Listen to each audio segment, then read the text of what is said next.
Julian Carter stood alone in the gold-tinted bathroom of his private jet, adjusting the cufflinks on his $1,000 shirt. Outside the window, the skyline of Manhattan faded beneath the clouds, but inside the emptiness was louder than the jet engines. At 47, he was the man headlines worshipped. Billionaire, visionary, real estate tycoon.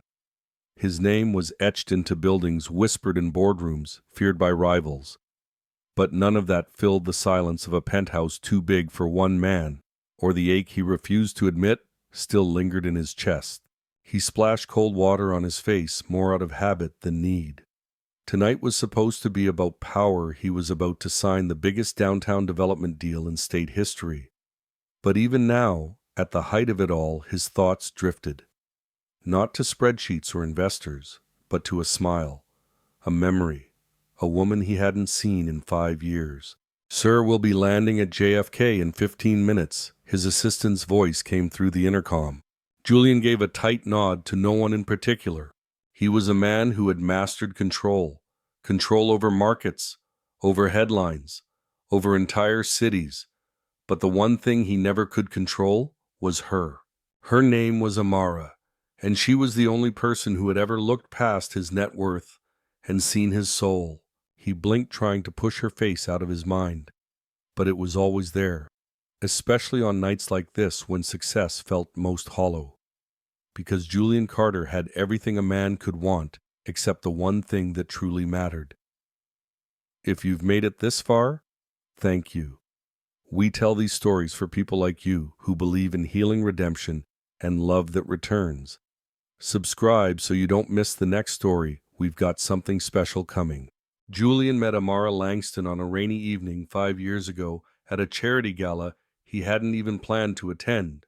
She was standing by the silent auction table, completely unbothered by the sea of designer gowns and tuxedos around her.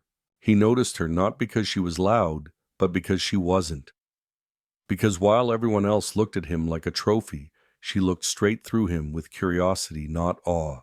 She was a public school art teacher from Harlem, fiercely smart, disarmingly direct. And that night she'd asked him one question that no one else dared. How much of your billions go to schools where kids like me grew up? He should have walked away, but instead he laughed and stayed. They talked the rest of the night. 2 months later, they were inseparable. 6 months after that, they were married. New York society called it scandalous.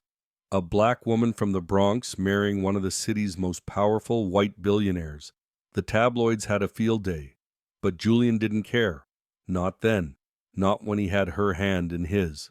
Those first 2 years were something out of a dream. Amara brought color into his grayscale world, literally. His home, once cold and sterile, now had paintings, laughter plants that didn't die. But love, no matter how strong, doesn't always survive the weight of expectation.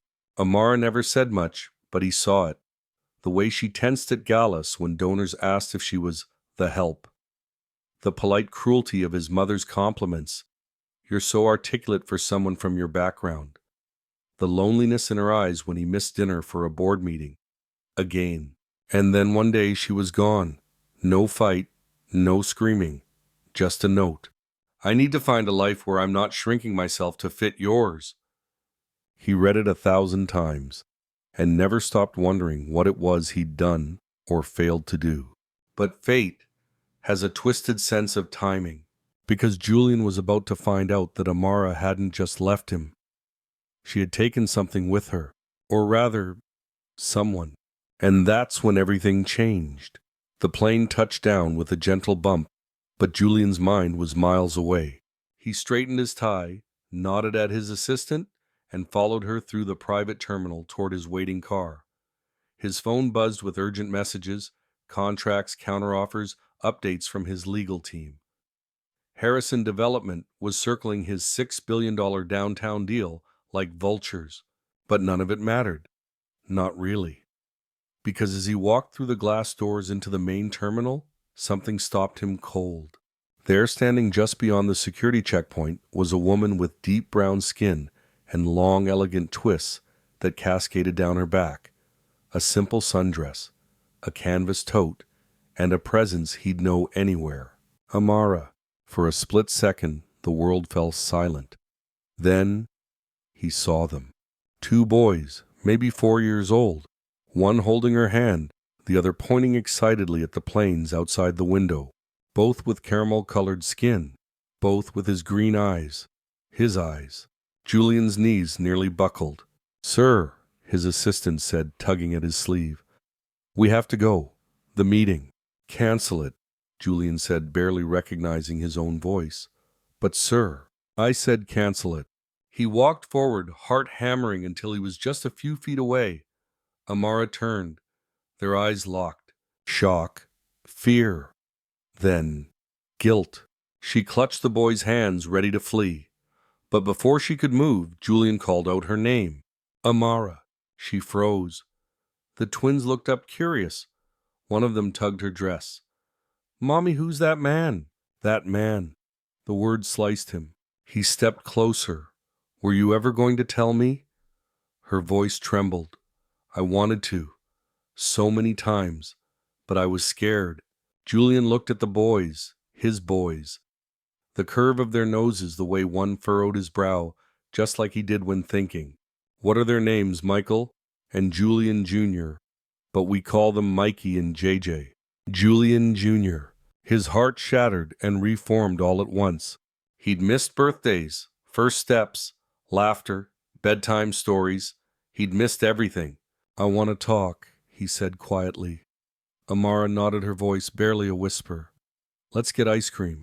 And as the boys skipped ahead, Julian followed behind, slowly realizing that in one instant, everything he thought he knew about his life had changed. But this wasn't just about the past anymore. This was about what kind of man he'd choose to be next.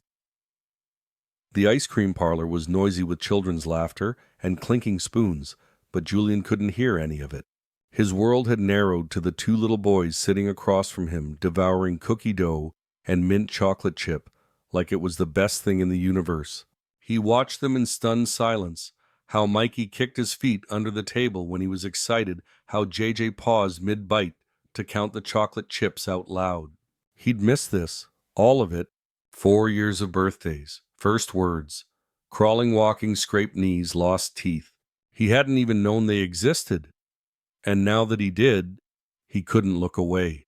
Amara sat beside them, quiet, her hands wrapped tightly around a cup of tea she hadn't touched. "I didn't want to keep them from you," she said softly, "but I didn't know how to come back. I thought maybe you were better off without the chaos." Julian shook his head slowly. "There's been nothing but chaos without them." He pulled out his phone and snapped a photo, his first picture as a father. The boys didn't even notice. They were too busy arguing about which dinosaur was stronger, a T-Rex or a Triceratops. "Do they know anything about me?" he asked. Amara hesitated. "They know their dad is a successful businessman. They ask sometimes. I show them pictures." Pictures. That was all he'd been. A story, a name. He swallowed hard. "I want to be more than that," Julian said, voice rough. "I don't want to miss anything else. Not another birthday. Not another bedtime." The boys were now drawing on napkins with crayons. JJ held his up proudly, two stick figures holding hands beside a tall building. One of the stick figures had green eyes. Julian smiled, blinking fast. Maybe he couldn't reclaim the years he'd lost, but he could fight like hell for every moment ahead. And he would, because for the first time in his life, he had something worth fighting for.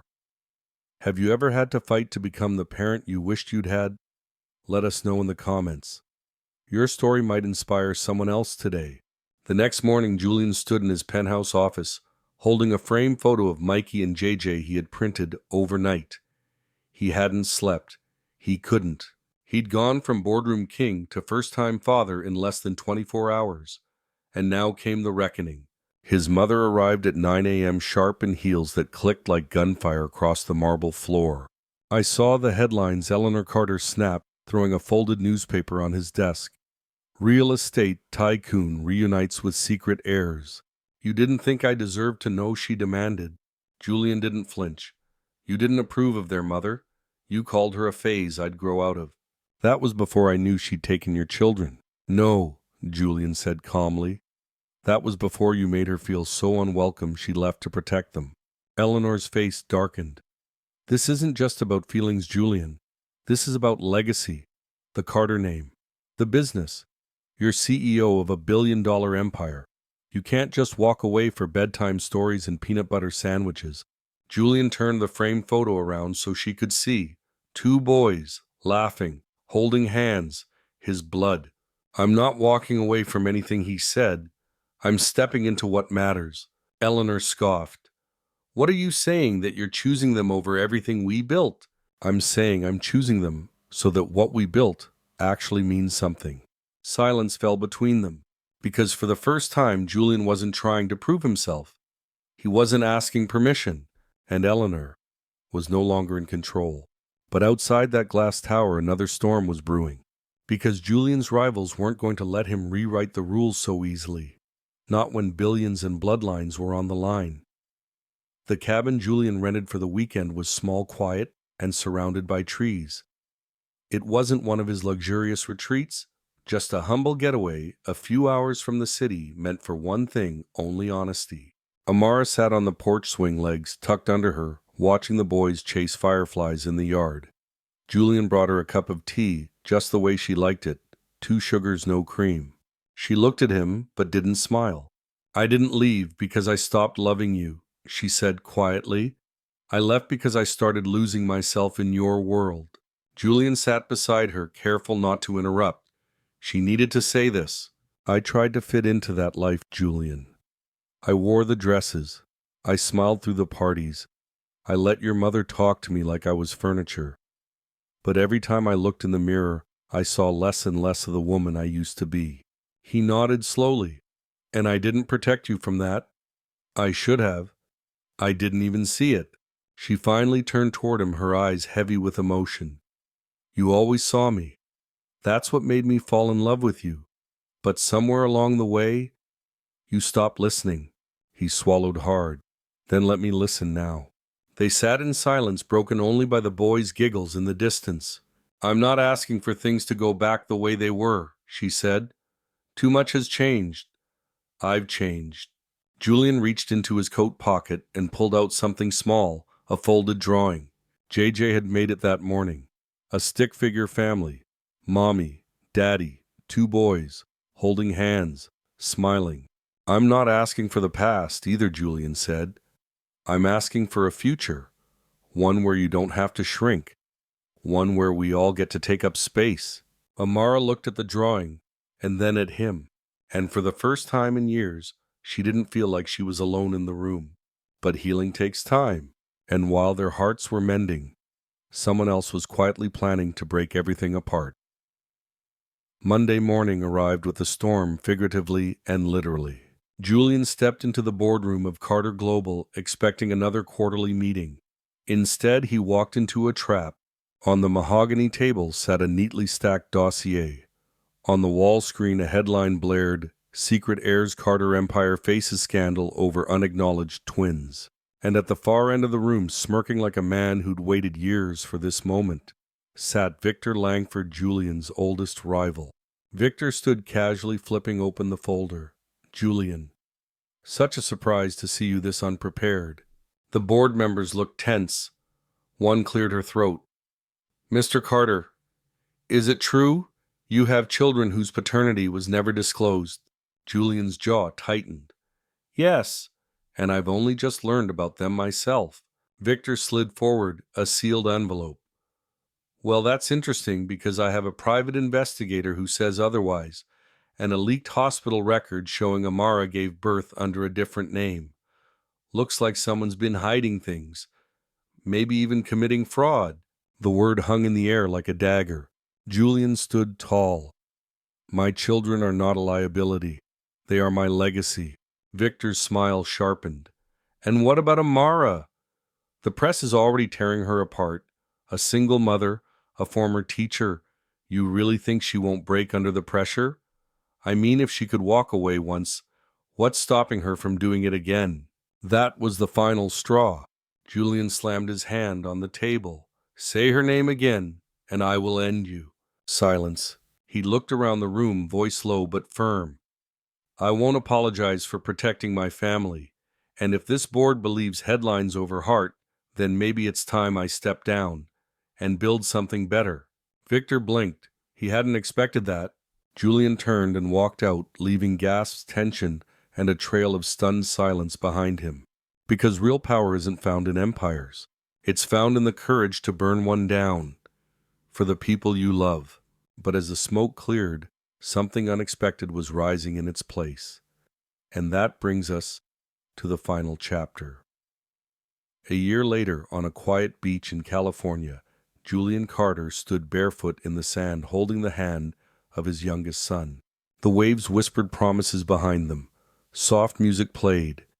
Guests smiled. And just a few feet away, Amara walked toward him in a flowing ivory dress, radiant in the golden light of late afternoon. Mikey and JJ carried the rings. Eleanor, now softer and quieter, held a bouquet. Even Victor Langford, defeated, forgotten, was no longer a threat. Julian looked at Amara, eyes full of everything unsaid. I once thought legacy meant towers and titles, he said, voice steady but full. But legacy is what lives in the hearts we protect, in the children we raise, in the love we fight for. Amara took his hand, tears shimmering. And in the second chances we choose to believe in. They exchanged vows, simple, honest healing, not to fix the past, but to honor the future they were brave enough to build. Later that night, while the boys chased fireflies under string lights, Julian held Amara close and whispered, "Thank you for not giving up on the idea of us." She smiled. "I never gave up.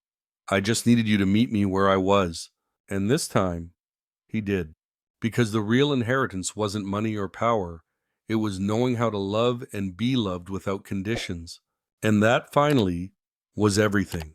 If you've made it this far, thank you. We tell these stories for people like you who believe in healing, redemption, and love that returns.